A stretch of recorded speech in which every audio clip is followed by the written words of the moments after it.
Kita tunaikan zakat, infak, sedekah. Innal hamdalillah nahmaduhu wa nasta'inuhu wa nastaghfiruh wa na'udzu billahi min syururi anfusina wa min sayyiati a'malina. May yahdihillahu fala mudhillalah wa may yudlil fala hadiyalah. Asyhadu an la ilaha illallah wahdah la syarikalah wa asyhadu anna Muhammadan abduhu wa rasuluhu alladzi la nabiyya ba'da, amma ba'du. Para pemirsa yang dirahmati Allah Subhanahu wa taala, alhamdulillah dengan kudrah, iradah serta inayah Allah Subhanahu wa taala, pada kesempatan kali ini, pada hari ini kita masih diberikan banyak kesempatan oleh Allah Subhanahu wa taala, beribu kenikmatan oleh Allah Subhanahu wa taala untuk kita maksimalkan dalam setiap langkah detik hidup kita di dunia ini. Tentunya dengan harapan apapun yang kita lakukan, apapun yang kita kerjakan, tentunya akan dibalas oleh Allah Subhanahu wa taala. Termasuk pada ibadah yang kita sedang lakukan pada hari ini, yaitu kita sedang melaksanakan ibadah saum pada bulan Ramadan 1445 Hijriah. Para pemirsa yang dirahmati Allah Subhanahu wa taala, dalam kehidupan kita sehari-hari, tentunya harus ada yang memotivasi diri kita, baik dalam mengerjakan satu amalan ataupun dalam meninggalkan satu pekerjaan. Tentunya hal ini biasanya manusia berpikir tentang siapa yang menyuruh kita ataupun siapa yang melarang kita, dan apa imbalannya, apa balasannya, apa yang kita akan dapat ketika kita mengerjakan ataupun meninggalkan satu pekerjaan tersebut. Tentunya hal ini sama halnya dengan ibadah yang kita lakukan. Tadi ketika kita contohkan siapa yang menyuruh kita, siapa yang melarang kita, apa imbalan yang akan kita raih. Kita ibaratkan para pemirsa yang budiman mempunyai tetangga baik sebelah kanan ataupun sebelah kiri. Yang sebelah kanan memberikan janji kepada ikhwatu iman berkaitan dengan janjinya itu, misalkan kita contohkan di bulan Ramadan ini, Bu, insya Allah pada hari besok kita akan buka bersama di rumah saya. Tetangga yang satu lagi pun demikian, Bu, insya Allah hari besok kita buka bersama di rumah saya ini. Tapi yang menjadi perbedaan, tetangga yang satu ini, yang kanan, yang sebelah kanan ini adalah orangnya baik, orangnya jujur, orangnya dermawan. Beda halnya dengan tetangga misalkan yang satunya lagi, orangnya tidak jujur, orangnya selalu bohong, dan bahkan kalau bahasa Sundanya itu pedit, ataupun ya tidak berehan gitu, nyentuh berehan. Beda tadi dengan kondisi yang mengajak si tetangga yang satu ini. Nah tentunya ketika tadi tetangga yang kanan ini mengajak kepada ibu sekalian, kepada bapak sekalian dengan ajakan, Bu, insya Allah besok kita buka bersama di rumah, dan insya Allah karena kami sedang mempunyai milik yang berlebih dari Allah Subhanahu wa taala, kami akan memberikan bonus kepada yang hadir nanti besok dibuka bersama tersebut sebesar 500.000 per orang misalkan, ataupun 100.000 per orang contohnya. Kemudian tetangga yang satu ini pun sama. Tadi tetangga yang ini itu selalu tidak jujur, ataupun selalu berbohong, ataupun tidak dermawan gitu. Dia pun mengungkapkan hal yang sama, Bu, besok kita buka bersama di rumah. Insya Allah kami sedang mempunyai milik. Tetapi ketika ada orang yang hadir, insya Allah ada reward yang sama tadi, 500.000 ataupun 100.000.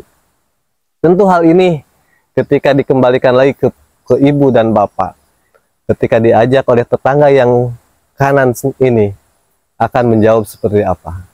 Tentu, oh hayu bu, insya Allah abdi bade hadir di acara buka bersama. Tapi ketika tadi ajakan yang datang dari satu lagi ini, tetangga yang satu ini, tentu ibu akan mempertimbangkan ulang. Si eta mah sok bohong. Si eta mah boraraah merek sakit tuh diinjem 2.000 perak besok nagihna bea karep. Itu kan akan menjadi pertimbangan ibu bapak dalam mempertimbangkan siapa yang mengajak ataupun siapa yang menyuruh ataupun siapa yang menyuruh untuk mengerjakan sesuatu. Tentu hal ini menjadi gambaran yang menjadi persoalan, apakah karena rewardnya itu ternyata bukan karena adanya kepercayaan kita kepada si orang yang menyuruh pekerjaan tersebut. Karena kalau disebut rewardnya, disebut hadiahnya, disebut balasannya saja, tentu yang si B pun sama balasannya, yang hadir akan mendapatkan uang ataupun reward dari kami sebesar 500.000. Tadi yang A pun sama, yang datang di acara buka bersama ini akan mendapatkan reward yang sama, yaitu 500.000. Tetapi pada kenyataannya, ibu ketika diajak oleh yang si B ini, tetangga yang satu ini akan mempertimbangkan perkataannya karena tidak adanya kepercayaan ibu bapak kepada si B. Ketika kita kembalikan kepada ibadah kita, tentunya hal ini pun sama.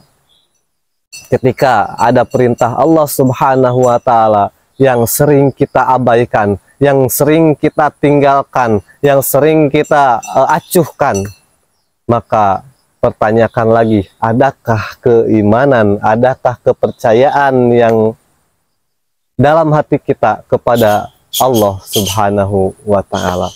Karena tadi bisa jadi kita acuh, bisa jadi kita tinggalkan apa yang diperintahkan itu karena tidak adanya keimanan dalam hati kita.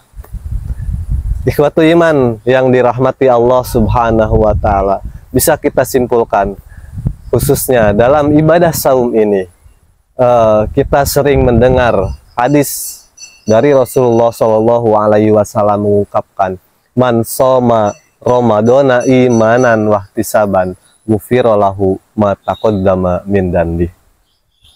Barang siapa yang melakukan saum di bulan Ramadan karena imanan wahtisaban dan ihtisaban, ghufira lahu ma taqaddama min dhanbi, tentu akan diampuni dosanya yang telah lalu. Di sini ada syarat yang memang harus kita tekuni, yang tadi sudah dianalogikan kepada ibu yang mempunyai tetangga dua, yang satu jujur, yang satu tidak jujur, yang satu dermawan, yang satu pedit. Itu bisa menjadi gambaran bahwa ketika Allah Subhanahu wa Ta'ala menjanjikan ghufira lahu ma taqaddama min dhanbi, hal itu ketika ada keimanan dalam diri, tentu kita akan lebih semangat. Apa keutamaan Ramadan yang harus kita kerjakan? Apa saja yang harus kita kerjakan pada malam Ramadan sehingga kita mendapatkan ghufira lahu ma taqaddama min dhanbi, diampuni dosa-dosa kita yang telah lalu. Kenapa? Karena adanya keimanan dalam diri kita, kepercayaan kita kepada Zat yang Maha Kuasa, yang Maha Gagah Perkasa, yaitu Allah Subhanahu wa Ta'ala.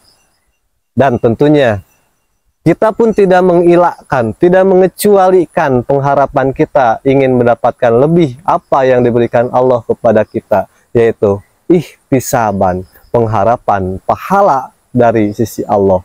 Sehingga antara kepercayaan dan imbalan itu, tentunya imbalannya menjadi motivasi yang berlebih ketika kita sudah percaya kepada satu orang ataupun satu zat, yaitu tadi Allah Subhanahu wa Ta'ala. Ikhwatu iman yang dimuliakan Allah Subhanahu wa Ta'ala, dari contoh-contoh tersebut, mari kita evaluasi diri kita, seberapa besar keimanan kita kepada Allah. Cirinya tadi, ketika kita acuh terhadap perintah Allah, ketika kita tinggalkan apa yang Allah perintahkan, ketika kita kerjakan apa yang Allah larang, tentunya itu bisa jadi gambaran kecilnya keimanan kita kepada Allah Subhanahu wa Ta'ala. Itu saja yang bisa disampaikan. Mudah-mudahan segala aktivitas kita, segala kegiatan kita, segala amaliyah kita itu menjadi amalan solihan wa muttaqabbalan. Rabbana atina fid dunya hasanah wa fil akhirati hasanah wa qina adzabannar. Assalamualaikum warahmatullahi wabarakatuh.